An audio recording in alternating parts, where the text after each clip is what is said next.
አሁን ደግሞ አቶ ወይም ወይዘሮ የተሰኘው ዝግጅታችን ሊቀርብ ነው። በተለያዩ የትዳር ጉዳዮች ላይ ባልና ሚስት መካከል አለመግባባት ሊፈጥሩ የሚችሉ ከዛም ባሻገር ደግሞ አግባብተውም ጥሩ ነገርን መፍጠር የሚችሉ ሀሳቦችን እያነሳን ለናንተ የምናቀርበው የውይይት ሀሳባችን ነው። አቶ ወይም ወይዘሮ ዛሬም አንድ ጉዳይ መርጠን እሱ ለናንተ እናደርስና ቪዲዮን ካየን በኋላ እኛም የራሳችንን ሀሳብ እንሰጣለን። እናንተም ስለ ጉዳዩ የራሳችሁን መወያ ሀሳብ መስጠት ይቻላል። ጥሩ ጊዜ እንዲውላችሁ እንመኛለን። ቪዲዮ አይተን በድጋሚ እንገናኛለን። ቁርስ ምን እንብላ? ደስ ያለሽ ነው ዲማ ምን ልታዝ? ወይ ቤትዬ ስልኩን ትታታዝም እንዴ? ምን ችግር አለው? አንድ ነገር ዘጅና እንብላለን። አለልሽ ፍርፍር አልኩ። እሺ አራ ምንድነው ከቤቴን ፍርፍር እዚህም ፍርፍር እና ስልኩን ትታታዝም እንዴ? ወይ በጣም ይቅርታ። አዎ ከዚህ ወሬ ይዤ ነው አለልሽ። አዎ ደርሶልሻል። መምጣት ትችያለሽ። እኔም እመጣለሁ። እሺ ቻው።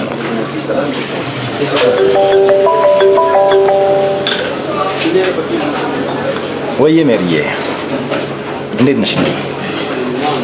አለሁልሽ። እኔማ የት ሄዳለሁ? ቤቱኛ ነው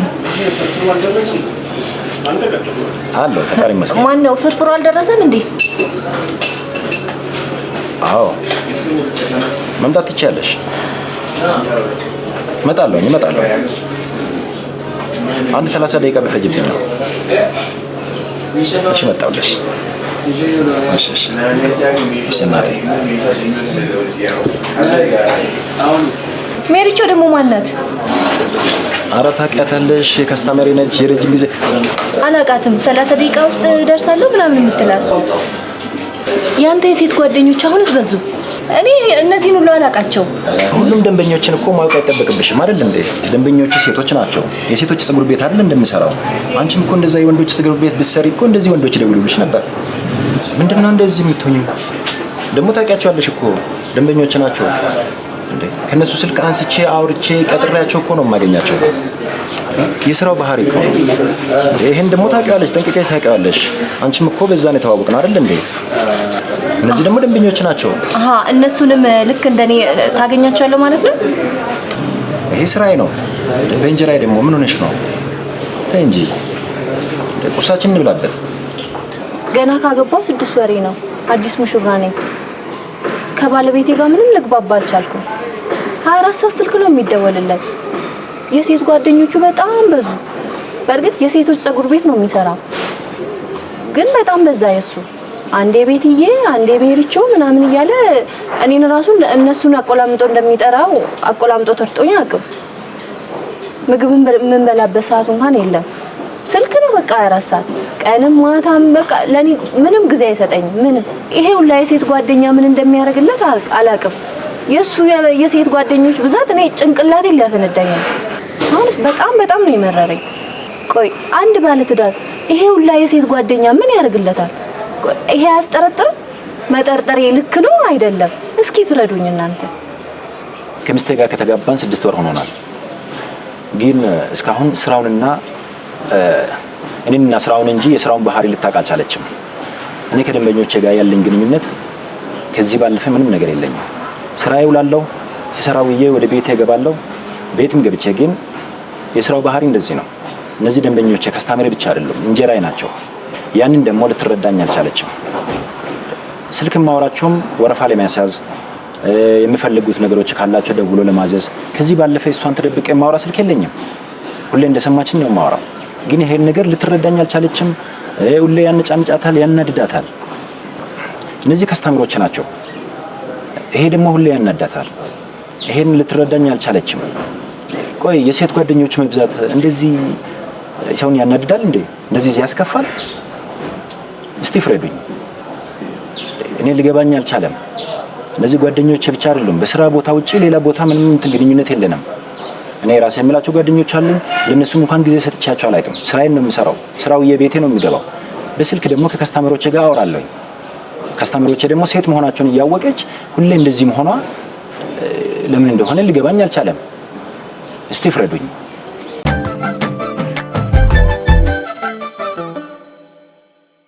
ባለፈው እያወራ ነው ነበር ብዙ ሴቶች የጸጉር ባለሙያቸው ወንድ ነው ምን መሰለ ተወልደና አሁን የደረስንበት እድሜ ላይ ስንደርስ ድንገት አለ የምትበቅለው አይደል በጣም ብዙ ጓደኞችን ታፈራለ እየተሰራ ትመጣለ ሴትም ወንድም ጓደኛ ትዳርክ ላይ ስትደርስ ግን ለትዳር ስራህን ቢሆን ስራህን ተው አይደለም ለትዳር የሚከፈል መስዋዕትነት አለው ዝም ብለን አልበቀልንም እንዳልኩ ጓደኞች አሉ ግን ጓደኛዬን ማውራበት እኔ የትዳር አጋሬን ማስከፋት በማያስከፋ መንገድ ነው ያን በማይነካ ነው እኔ ግን ምን መሰለ የታየኝ ከሁሉም ነገር ከርሱ በላይ እንደነዚህ አይነት ነገሮች አሁን ይሄ በጣም ቀላል ነገር ነው እኔ ህይወት ውስጥ ቢመጣ እኔም ባለ ትዳር አይደለም ከራሳችን ተሞክሮ ስለምናወራ እኔ ህይወት ውስጥ ቢመጣ እንደዚህ አግዝፌ አላየው እነዚህ ነገሮች ናቸው ለትዳር መፋታት ምክንያት የሚሆናቸው ይሄ በጣም ቀላል ነገር ነው ባለቤቴን ማክበር አለብኝ አጠገቡ ስልክ ማውራት ካልፈልገ አላወራ ማንንም ይሁን ማንንም ስራ አው ስራ ክቡር ነው ሰርተን ገባ ነው ኑራችን የምንገፋው ምናምን የምናስተካክለው አይደል እሷን ለምን ኮንፈርት እስኪነሳት ድረስ እዛ ደረጃ ደረሰ መጀመሪያ ከሴት ጋር ነው የሚለው እኔ የጸጉር ባለሙያ ወንድ ነው ግን የሚስቱን ስሜት በነካ መልኩ አይደለም የሚያወራኝ ሲፈልግ ያነሳዋል ሳይፈልግ አያነሳውም ስራውን ሊያስኬድለት የሚችለው ሰው ቤት ውስጥ አለ እንደዚህ አይነት ነገሮች ከተቃራኒ ጾታ ጋር የሚደረጉ ነገሮች ምቾት አይሰጡንም ብዙ ጊዜ የትኛውንም የውቀት ደረጃ ላይ የትኛውንም ለባለ ትዳር አጋሪ ምቹ ነኝ ብትል የሆነ ሸንቆጥ የሚያረጉት ስሜት አላቸው ይሄን ስሜት መቆጣጠር አለበት ጻፊ ማስቀምጦ ስራውን የምታስኬድለትም ሰው አስቀምጦ የሷን ስሜት መጠበቅ አለበት እኔ ወንድ ካገባ በኋላ ሴትም ካገባች በኋላ ተቃራኒ ጾታ ጓደኛ መኖር የለበትም ከሚሉት ሰዎች ውስጥ ነኝ እኔ አቋሚ የኔ ብላ ጀምራለች የግል አቋሚ ነው ብላ የኔ ነው ብያለሁ ይሄ ማንንም አይወክልም እማምንበት ነው እኔም የስራ ባልደረባ ሊኖር ይችላል በስራ ደንበኛ ሊኖር ይችላል እሷም እንደዛው በስራ የምታገኛቸው ሰዎች ሊኖሩ ይችላሉ ግን ጓደኛ የሚል አይነት ኢንቫይሮንመንት ሊኖረው ይገባል ወይም ሊኖራት ይገባል ብዬ አላምንም እኔ አይሰራም በዛ መንገድ ስለማይሰራ ማለት ነው ወደ ትዳር እኔ ለምሳሌ ስራ ባልደረቦች አሉ እናንተ ስራ ባልደረቦቼ ናችሁ ጓደኛ ሲሆን ግን እኔና ያለኝ ጓደኝነት ከሆነ ወንድ ጋር እንደዛ መሆን እንችላለን ጓደኛ የሚለው ኮንሰፕት እሱ ስለሆነ ማለት ነው እዚህ ጓደኛዬ ናት ጓደኛዬ ነው በሚል አይነት መንገድ በጣም ትዳር ላይ ብዙ ክፍተቶች ሲፈጠሩ ስላየው ጓደኛ የሚለው ነገር ውስጥ ባንገባ በቃ የስራ ባልደረባ ናት ከስተመር ናት ከዛ ደንበኛን ትሪት በምታረግበት መንገድ ትሪት ታረጋለህ ጸጉር ቤትም ይሁን ማንኛውም የስራ ዘርፍ ይሁን ከስራ ሰዓትህ ውጪ ኦፍ ኮርስ የጸጉር ቤት ስራ ምሽትም ቀንም ሊያሰራው ይችላል ከስራ ሰዓትህ ውጪ በተለይ ደግሞ ቤትህ ከገባ በኋላ ቤተሰቦችህን ካገኘህ በኋላ እሱ የሰጠው ፊት ነው ማንንም እንዳይደውልለት ማድረግ ይቻላል ለምሳሌ የሆነ ሰው ጋር ስትደውል ስልክ አንስተ በዛ ሰዓት ያነሳል ላያነሳ የምትለው ሰውየው በሰጠህ ልክ ነው ስንታየው እኮ ቤቱ ከገባ በኋላ ስልክ ያነሳ የሚባሉ ሰዎች ገጥመው ያውቁ እዚህ ያ ሰው ያንን ፊት ለደንበኞቹ መስጠት ይችላል ብዬ አስባለሁ ከዛ ውጪ ደግሞ ሊያ እንዳለችው ነው የትኛውም አይነት የስራ ዘርፍ ላይ ብንሰማራ ስራችን እንጀራችን ቢሆን ኑሮን የምናሸንፍበት ሙያ ቢሆን ከቤተሰብ ከትዳር ከፋሚሊ አይበልጥም በዚህ ደረጃ እሷን እስከሚያማራራት ድረስ መሄድ አለበት ብዬ አላምንም እኔ ከሊያ ትንሽ መቃረነው ቀላል ችግር አይደለም በጣም ብዙ ትዳሮችን ለመፍረስ የሚያበቃ ችግር ነው ብዙ ሰዎች አስተውላችሁ ከሆነ ጓደኛዬ ናት ወይም ደግሞ ጓደኛዬ ነው ብለው የሚያመጡትን ሰው ለሚስቶቻቸው አይሰጡም እንደዛ አይነት ፊት አይታላ ስልክ ሲያወራሱ እንትናዬ ምናምን ብሎ የሆነው ነዘጂ ምናምን ይመጣል ሴቶች ወንዶችን የሚያዩበት መነጽር ወንዶች ደግሞ ሴቶችን የማይበት መነጽር የተለያየ ነው ተፈጥሯችንም ተቃራኒ እንድንሆን ተደርገን ስለሆነ የተሰራ ነው እኔ ባሌ የሆነች ሴት ጓደኛ አለችኝ ሲለኝ እኔ እንደ ሴት ባሌን እንደ ወንድ እንዴት እንደማየው ስለማቅ ስሜቱን ስለማቀው በወንድና በሴት መካከል ያለውን ስሜት ስለማቀው ኮንፈርት ይነሳኛል the same thing እናንተ ጋር ለምሳሌ ሚስት ጓደኛዬ ነው ወይ በጣም ቤስት ፍሬንድ ነው እንትና ስትልህ አንተ ወንድ ልጅ ሴትን በምን አይነት እይታ ሊያየት እንደሚችል በምን አይነት አስተሳሰብ ሊያስባት እንደሚችል ስለምታውቅ ኮንፈርት ይነሳል ስለዚህ እኔ ጓደኛ የሚባል ነገር በትዳር ውስጥ አያስፈልግም ብዬ ነው ማስበው ሁለታችሁንም ሐሳብ አከብራለሁ አንቺ ያልሽውን ትንሽ ደገፍ ላርጎና ከዛ ወደ ተቃርኖ ደግሞ ይላል በትዳር ዓለም ያለ ሰው ተቃራኒ ጾታ ላይ የጠበቀ ግንኙነት ወይም ጓደኝነት ያስፈልገዋል ያስፈልገውም እስማማለሁ ገደብ ሊኖር ይችላል ሁሉ ነገር ሲስተርሊ ብራዘርሊ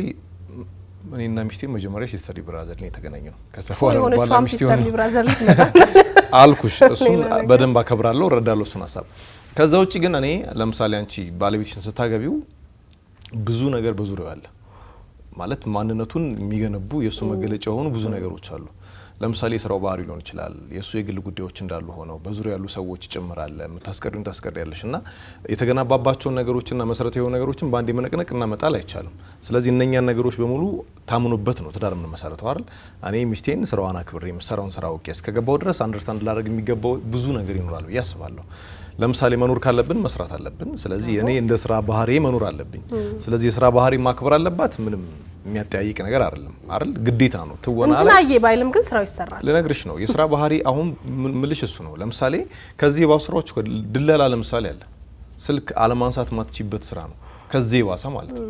እና ማንም ሊደውል ይችላል። ምናልባት እዛ ጋር ሴቶች ብዙ ይደውላሉ፣ ወንዶች ብዙ ይደውላሉ፣ አናውቅም። ስልኩን ግን መመለስና በስነ ስርዓት ማስተናገድ አለብሽ። እኔ አሁን አንድ ማቀው ወዳጅ ላይ አይበላም ይብል ከሚስቱ ጋር ብቻም ሳይሆን ከማንኛውም ሰው ጋር ሆኖ ምግብ ታዞ በቃ ስራው ግዴታ ስለሆነ ጥሎ ይሄዳል ብላ ብሎ ምክንያቱም ከሰራ በኋላ እንደሚበላ ያውቃል። ስለዚህ የስራውን ባህሪ በዋናነት መረዳት አሪፍ ይመስለኛል። ፕላስ ጓደኝነት የሚለው ከዛኛው ቶን ይልቅ እኔ አውትሻይን ያደረገልኝ ደንበኝነት ነው። እንትናዬ አዎ በጣም ብዙ ጎንበስ ቀና ብለን የምንሰራቸው እና የምናስተናግዳቸው የስራ ባህሪያት አሉ። በጣም ትሪት አድርገን ለምነን ተማጽነን ምናምን ገባሻል። ከዚህ ውጪ ንግድ ላይም እንደዛ አለ። በነገራችን ላይ አንቺ ቁጭ ብለሽ ባለቤትሽ ፊት ለፊት እንትናዬ ምናምን የጸጉር ያምርብሻል ምናምን ብሎ ሂማኔ ሊሸጥ ይችላል። በደንብ ትሪት የማድረጊያ መንገድ የራሱ ብሎ የኖረው ዓለም ይኖራል። ይሄ ባህሪው እቺ ልጅ ከማግባቱ በፊት የኖረ እንዳልሆነ እሷም ታውቋለች። ምክንያቱም እኔና አንቺም የተገናኘ ነው በዚህ ስራ ነው ብሏታል። ስለዚህ እሷን ካገባ በኋላ ያመጣው ባህሪ እስካልሆን ድረስ ለሁለቱም የሚተጋበት ባህሪ እስከሆነ ድረስ መከበሩ ጥሩ ነው። ግን ድንበር ያለፉት ነገሮች ካሉ እሱን አሁን ጓደኛ የሚለው ነገር ሊያስማማ ይችላል። ግን በስራ ሂደት የምታገኙ ከስተመር ጓደኛሽ ሊሆን ይችላል ድንበሩን ጠብቆ። አብዛኛውን ሁላችሁም ብላችሁታል። ግን አሁን ይሄ ሰውዬ ከፊቱ ብትጀምሩ ይሄ ለሚስት የሚታይ ፊት አይደለም። አረ አይሆንም። ሚስት የምታየው ፊት አይደለም። ሚስት የምታየው ፊት አይደለም። ፊት አነሳሱ የመጀመሪያው ይሄ ነው። አሁን እሷንም ከማስከፋት የሚጀምርበት የመጀመሪያው ነገር ይሄ ነው። ሰዎቹን በቃላት እንትን እያለ ምንድነው ደስ እያሰኛት በፊቱ እንኳን ደስ ሊያሰኛት አልቻለም። በዛ ላይ የምታዘውንም ነገር ይቃወማል። እንደገና ሴትዮዋ ደግሞ እሷም የጸጉር ደንበኛ ሆና ነው እንትን ያሉት። ስለዚህ እቺ ሴትዮ የፈለገችውን ነገር ብትጠራጠር አይፈረድባትም። ግን አሁን እቺን ሰዓት ለምንድን ነው ቢቀርበትስ ገንዘቡ ማለት የተወሰነች ጊዜ ከሚስቱ ጋር እሺ ደንበኛ ንጉስ ነው ተባለ። ሚስቱ ምንድን ነች? ንግስት ነች። ስለዚህ መምረጥ አለበት ከንጉስ ወይ ስራውን ወይ ሚስቱን። አዎ ለተወሰነች ሰዓት ለተወሰነች እኮ ነው አሁን ቁርስ እስከሚበሉ ባለችው። ግን የስራው ባህሪ ደግሞ አለ። አሁን ለምሳሌ እናንተ መልሽ የምጠይቅ የምፈልገው ነገር ከስተመራችሁ አለ። አሁን ስልክ ባያነሳ አይደብራችሁም? ግን እንትን አይደለም ሊያንዳለች ላይ በጾታ የተከፋፈለ ስራ የለም። ኖ አይ ነው አሁን አውዱ ይሄ ስለሆነ ነው። አሁን የጸጉር ቤት ስራ አይደለ? የጸጉር ቤት ስራ ሴቶች በማንኛውም ሰዓት ደውለው ቡክ ያደርጋሉ። አሁን እንዳየነው ቪዲዮ ደግሞ ቁርስ ላይ ነው። ስለዚህ ስልክ ማንሳቱ ብቻ እኮ አይደለም የደበራት እሱ አንደኛ ከነሱ ጋር ያለው አታችመንት ራሱ ይሄ ልይት ማለቱ ለነሱ የሚሰጠውን ትሪትመንት ለሷ አለመስጠቱ ነው። እንጂ እኮ ለሊት 6 ሰዓት የሚደወልበት የስራ ባህሪ እኮ አለ። አንደርስታንድ ነው። ግን እኔ አሁን ቪዲዮ ላይ እየታየኛለሁ በጾታ ከፋፍለን ይብዛም ይነስም እኮ ሁላችንም ከወንድም ከሴት ጋር የሚያገናኝ ስራ አለና ግዴታ ነው። እያየሁ ያለሁት እኔ ስነ ስርዓት ማጣት ነው። እሱን ልቀውማ ትክክል ክብር ለሚስቱ አለመስጠት።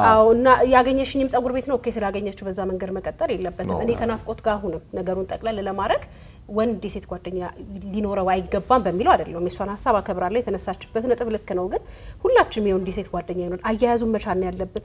የሆነ ሰው የምታድነው ወይ የሆነን ትዳር የምታድነው ቆጥባ አይደለም ከነገሩ ለቀህለት ግን ስነ ስርዓት እንዲኖረው ማድረግ ነው እንጂ እኔ ባለቤቴ የሴት ጓደኞች አይኖሩት ማለት አልችልም። አግባብም ነው ብዬ አላስብም። ምክንያቱም ማህበራዊ ህይወት ከተለያየ ነገር ስለሚመጣ ጓደኛ ሊባል ይችላል። አሁን ለምሳሌ ስሙ ላይ ምን ችግር አለው? ጓደኛ የሚበላት ወዳጅ የሚበላት የስራ ባልደረማ የሚበላት የሚሰጣት አመለካከት ነው ግን የሚለየው። እኔ ጓደኛ የሚለው ነገር በራሱ እሺ እኔ ጓደኞች አሁን በማንኛውም ጉዳይ ነው የሚደውሉ እንዲሁ ጠፋ ምናምን የሴት ጓደኛ ለማለት የሚቸግረኝ እኔ በስራ የምንገናኛቸው ሰዎች እንደዛ አይነት ስልክ አይደውሉ። ለምሳሌ ከሆነ ሰዓት በኋላ ሊደውሉ አይችሉም፣ አይገባም። ግን እኔ አንድ ጥያቄ ያለኝ ትዳር ስንት ብር ነው? መጀመሪያው ነገር ትዳር በገንዘብ ከለካው ያው ሲደውል ይዋል፣ ግን ገንዘብ አይወጣለትም። ይሄ ህይወት። ስለዚህ የተወሰነውን ነገር አጥቶ ትዳሩን ቢያድን ነው የሚሻለው። ጓደኛ የሚለው ኮንሰፕት ራሱ አሁን የወንድ ስናረገው የተቆጠበ ሴትና ሴት ሲሆን ደግሞ እንደዚህ ያለ ብለን ልንመጥነው አንችልም። ጓደኛ ካልከው ጓደኛ ነው። የሆነን ሰው ጓደኛ እንዳትይዝ ብለው አይደለም የሚይዘው። እኔ ለምሳሌ በጣም ብዙ ወንድ ጓደኞች ነበሩኝ ከማግባቴ በፊት። እንደውም ከሴት ይልቅ ወንድ ጓደኞቼ በጣም ብዙ ነበሩ። ሳገባ ወይኔ ወንድ ጓደኛ መተው አለብኝ ብዬ አይደለም። ሲስተሙ ራሱ እኔና ባለቤቴ ያለን አመለካከት በራሱ ሰርክሌን እያጠበብኩ ወደ ቤቴ መጣሁ። the same thing እሱ የሆነ ነገር አድማስ ተው ተብለህ አይደለም መተው ያለበት። ትዳር ላይ ስትገባ ጓደኛ እንዳትይዝ ስለተባልክ አይደለም። ታዩና መስሉን የቱ ነው የሚበልጠው አይደል? አደኝ ዶፍ ተነጋግረንበት አናውቅም። አሁን ጓደኛ እንዳትይዝ ተባብለንበት አውርተነው አናውቅም። ግን ሁለታችንም ልክ እንዳልሆነ ስለምናምን በሁለታችን በኩል ያ ነገር የለም። ሶ አሁንም የምላችሁ ጓደኛ የሚለው ኮንሰፕት የጓደኞቹ የሴት ጓደኞቹ ብዛት ሊያሳብደኝ ነው አለች መጨረሻ ላይ። ስለዚህ እንዳየነው ነው ለሴት ጓደኞቹ የሚሰጠውን ፊት እንኳን ለሚስቱ መስጠት አልቻለም ይሰው። ስለዚህ ይሰው በህይወት ጓደኛ መኖሩ በራሱ ረብሾት ሳይሆን ልጁ ጓደኝነትና ትዳርን የደበላለቀበት ነው እኮ እና ተቃራኒ ጾታ ባይ ዲፎልት ጓደኛ መሆን አይችሉም ብዬ የማስብበት ለምሳሌ ጓደኛን ብለሽ ስትሲዩ እኔና አንቺ ያለን ሪሌሽንሺፕ አስቢ የሆነ ወንድና የሆነ ሴት በዛ ልክ ተቀራርበው ከዛ እሷም ትዳር ያላት እሱም ትዳር ያለው መሆን ይችላል። ለምን በዚህ ልክ ይሰጣታል ቦታ? ለምን በሚስት ልክ እኔና አንቺ ያለን ልክ እኮ በጣም ስለዚህ ያ ጓደኛ አይደለም ማለት ነው። ጓደኛ አይደለም ማለት ትዳሩ ላይ ያለው ልክ ሲጀመር ለምን ወደዚህ ይደበላለቃል ነው ምን በቃ የሆነ በስራ አጋጣሚ የምታገኙ ሰው እንጂ ጓደኛ የሚለው ስም ለኔ ትልቅ ነው። እኔ ልንገርሽ አሁን የናፍቆትን ሀሳብ ነው ያገኘው። ጓደኛ ለሚለው ስም ራሱ የምንሰጠው ሀሳብ ይለያያል። ጓደኛ ካልኩ ጓደኛ ነው። እዚህ ጋር እንዳትነኪብኝ ብዬ ጓደኛ ይላረግሽ አልችልም። ሴም ቲንግ ወንድና ሴት ተቃራኒ ጾታ ሲጀመር ይሳሳባል። ወደሽም ጠላሽ ሚስት ወይኔ ሸሚዝ ሲያስጠላ ብላው ወይኔ ይሄን ሸሚዝ ቀይረው ብላው የሴት ጓደኛ ወይኔ ሸሚዝ ሲያምር ብላው የተፈጠረ ግጭት አስታውሳለሁ። አይምሯችን ውስጥ ግን መሰራት የለበትም እሱ ነገር እኔ ተቃራኒ ጾታዎች ባይዲፎልት ተፈጥሯችን ከዛ በላይ እኔ አሁን የኔን ነገር በትንሹ ልንገራችሁ። እኔ ልክ ወደ ትዳር ልገባ ስል አይደለም የሴት ጓደኞች ከወንድ ጓደኞቼም የቆረጥኳቸው አሉ። በቃ ምክንያቱም ሲስተሙ የተፋቸው ለምሳሌ በፊት 6 ሰዓት አዲስ አበባ አይተን ማታ 2 ሰዓት ሐዋሳ ምናምን ልንገኝ የምንችል አይነት ጓደኛሞች ነበር። ግን ልክ ትዳር መንገዱ ሲታሰብ የማይሆን ነገር ነው። ገና ፕላን ስናደርግ ነው ያን ነገር እኔ ቆርጬ ይጣል። እኔ ለምሳሌ አንድ ነገር ብቻ ልጠይቃችሁ፣ አንድ ጥያቄ ልጠይቃችሁ። ለምሳሌ እኔ ያው ጓደኛዬ ሊያ ስለሆነች ነው ሊያ የምለው። ሊያ እንደውዬላት ሊያ ምሳ እንብላ፣ ሊያ ቡና እንጠጣ፣ ሊያ ሻይ እንጠጣ እላታለሁ። ጓደኛዬ ናት። ያንን የሚያክል ምቾት አለኝ። ሶ የሆነ ወንድ ጓደኛዬ ያለምንም ምክንያት እኔና ሊያ ያለምንም ምክንያት ልንገናኝ እንችላለን። ያለምንም የስራ ምክንያት ምንም የምናወራው የስራ ምክንያት ሳይኖር ዛሬ ምሳ እንብላ ብዬ እኔ የሆነ ሰው ወንድ ነው ብዬ ማምነው ጓደኛዬ ጋር ሄጄ ብቻዬን አላሳልፍም ወይ ዛሬ ቡና እንጠጣ አልለውም።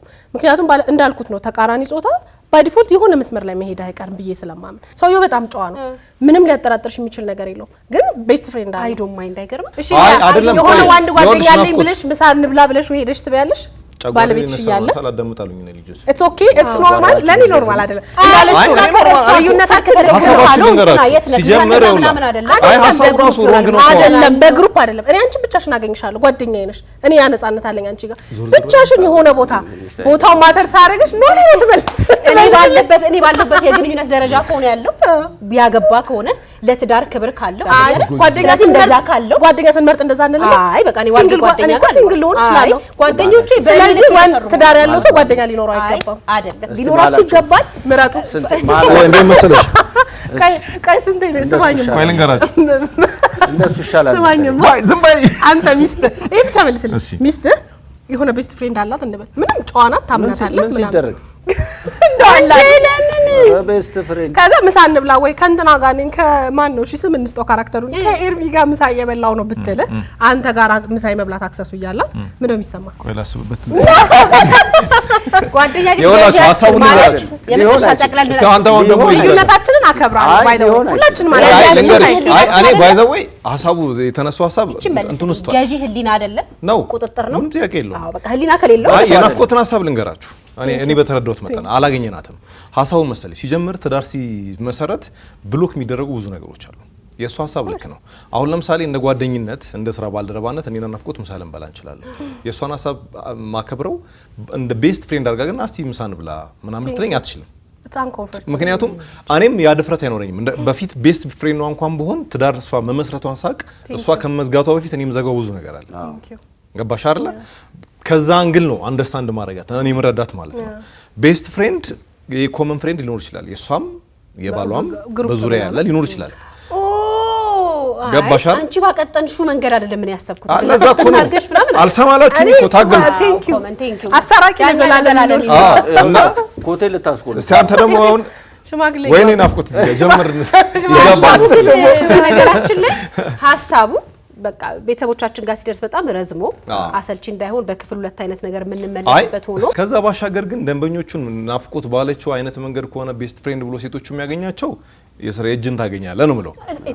ገባህ አይደል? በነገር ላይ የስራ ባህሪ የሚለውን ነገር ሙሉ ለሙሉ ከዚህ ውስጥ ማውጣት አለብን። ምክንያቱም አሁን እያጣላችሁ ያለው ለስራሽ ባህሪ እኮ ትዳርሽ መምራት ይችላል። የስራ ባህሪ ባይደው ሀሜሪዬ ምናምን ብለህ ዘርቢያ አንቺ እንድትል አያረግም። አይ ሊያረግ ይችላል። አይ አረጋው ችግር ነው።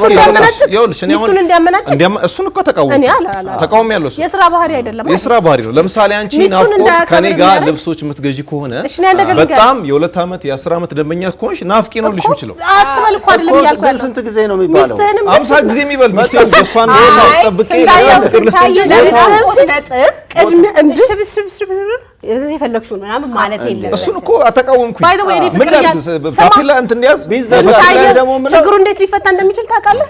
ደህና ነሽ ወይ? እንዴት ሜሪ የሚበላት ቲቲ የሚበላት ኪኪ የሚበላት እንዴት ነሽ? ከባለቤቴ ጋር ከሆን ቁርስ እየበላን ምን ልታስብ ምናምን ቢላት አለቀ። ታዲያ እኔም እኮ እሱን ነው ያልኩት እኮ የስራው ባህሪ አይደለም የልጁ ባህሪ ነው ችግር። የልጁ ባህሪ ቻው የልጁ ባህሪ ነው። ስራውን በጣም ብዙ ምን ነው የምትለው አንተ? እንደውም የራሳችሁ ጉዳይ ጨርሱ ነው የሚሻለው። ና ትዳርማ ረግጣ አትሄድም። ትዳር አይሄድም። የእሁድን አንድ ላይ ቤተሰቦች እንደምታዩት እንግዲህ ሀሳቡ በጣም አወያይቶናል። እናንተ ጋር እንደዚህ አይነት ስሜት እንደፈጠረባችሁ ተስፋ እናደርጋለን። በዚሁ ብቻ የሚበቃ ነገር አልመሰለኝም። ይሄ ነገር ሌላ ክፍል ይፈልጋል። ለማንኛውም በዩቲዩብ ከሆነ የምትከታተሉን ኮሜንት ላይ የገባችሁ የራሳችሁን ሀሳብ ጻፉልን። እንዲሁም ቴሌግራማችን ላይ አሁን በምናስቀምጠው ቁጥር ላይ ቪዲዮ እየቀረጻችሁ እናንተ የተሰማችሁን ነገር እናንተ ብትሆኑ ምን እንደምታደርጉ ጻፉልን። ስንታየው እንደምታዩት እንግዲህ ጥሎ ወጥቷል። አድሜ ጋም ሌላ ሰዓት ናፍቆትም ጋር እኔ ጋም ሌላ ሰዓት አለ። እንመለስበታለን። ሁለታችሁን አራርቀን እንቀጥላለን። ቀሪ የእሁድን አንድ ላይ ፕሮግራሞች ይቀጥላሉ። መልካም ጊዜ